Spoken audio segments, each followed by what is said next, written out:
ఇక అందరి గురించి చెప్పి, నా బిడ్డ వరుణ్ తేజ్ చిన్నప్పుడు సరే అందరూ ఒకే చోట తిన్నాము, ఒకే చోట పెరిగాము, ఒకే చోట పడుకున్నాము. వాళ్ళ జీవితం అంతా నాతోటే. అండ్ వాళ్ళు ఏది అవ్వాలని సరే వాళ్ళని అది అవ్వనివ్వకుండా చేశానేమో. రోజు నేను మేకప్ వేసుకుని నా సినిమాలు చూస్తూ, నా ఇంట్లో కాస్ట్యూమ్స్, మేకప్ ఇవన్నీ చూసి వాళ్ళు ఇంకో రకంగా ఆలోచించలేకపోయారు. అందుకనే వాళ్ళకి ఏం చేయాలా అన్న ఆలోచన ఒకవేళ చదువు అయిపోయిన తర్వాత యాక్టర్ కాక ఇంకెందుకు మనం అనేది అనుకున్నారేమో.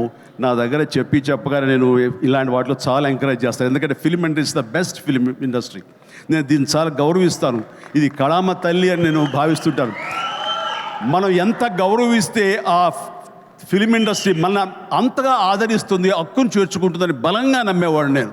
కాబట్టి ఇలాంటి ఇండస్ట్రీకి నా బిడ్డలు వస్తే కనుక అంతకంటే కావాల్సింది ఏముందంటూ ఎంకరేజ్ చేస్తాను.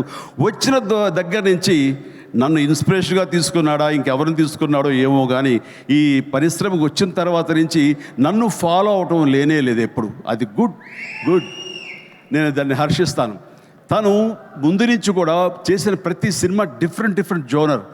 నాకు తెలిసి ఇలాంటి యంగ్స్టర్స్ ఎవరికి కూడా రాని అవకాశం, మా కుటుంబంలో ఉన్న ఇతర హీరోస్ కూడా రాని గొప్ప అవకాశం వరుణ్ తేజ్కి వచ్చింది. అది కేవలం అవకాశం రావడం కాదు, అవకాశం తను క్రియేట్ చేసుకున్నాడు, దాన్ని అందిపుచ్చుకున్నాడు, ప్రూవ్ చేసుకున్నాడు, మీ దీవెనలు పొందాడు. ఈ రోజున ఈ స్థాయిలో ఈ స్టేజ్ మీద ఇలా ఉన్నాడు. అంటే ఉదాహరణకి ఫస్ట్ ఫిలిం ముకుంద చూస్తే ఒక రూరల్ లవబుల్ బాయ్. ఆ తర్వాత కంచా, అసలు ఎప్పుడుదో 1947 ఆ టైంలో వరల్డ్ వార్ సెకండ్ టైంలో ఉన్నటువంటి ఒక సైనికుడు, మిలిటరీ సైనికుడుగా. ఆ తర్వాత ఒక హ్యోమగామిగా, ఆస్ట్రోనాట్గా. అలాగా ఇంకో సినిమా ఒక గద్దర్ గణేష్, అది నా చాలా ఫేవరెట్ గెటప్. అది చూస్తే కనుక పెర్ఫార్మెన్స్ అది చాలా డిఫరెంట్గా చేశాడు. నా ఫేవరెట్ ఫిల్మ్ అది వరుణ్లో. అండ్ తన స్టైలు, హెయిర్ స్టైల్ దగ్గర నుంచి నడక, ఆంగికం, గెస్చర్స్ ఇవన్నీ కూడా చాలా డిఫరెంట్గా ఉంటాయి ఆ సినిమా కానివ్వండి. ఆ తర్వాత ఇక ఎన్ఆర్ఐ చేసినటువంటి ఫిదా కానివ్వండి, లేకపోతే లోకల్ సొఫిస్టికేటెడ్గా ఒక లవర్ బాయ్గా చేసిన వాళ్ళ బాబాయ్ ఇన్స్పిరేషన్ తోటి చేసిన తొలి ప్రేమ కానివ్వండి, అలాగే లేటెస్ట్ ఫిల్మ్స్ వరకు కూడాను ప్రతిదీ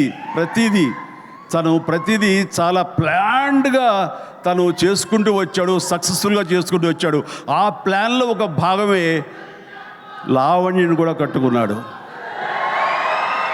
అది సో ఆ రకంగా ప్రతిదీ వెరీ సక్సెస్ఫుల్ స్టెప్స్ వేసుకుంటూ అన్ని జోనర్స్ యొక్క టచ్ చేస్తూ తను చేసిన 13 సినిమాలు ప్రతిదీ వైవిధ్యమైన సినిమాలు చేసుకుంటూ ఎవరికి రానట్టు డిఫరెంట్ జోనర్స్ చేయగలిగాడంటే, నేనేదో రొమాంటిక్ హీరో, నేను యాక్షన్ హీరో కేవలం ఇలా చేయాలి అన్నది కాకుండా డిఫరెంట్ సినిమాలు చేసుకుంటూ వచ్చాడు.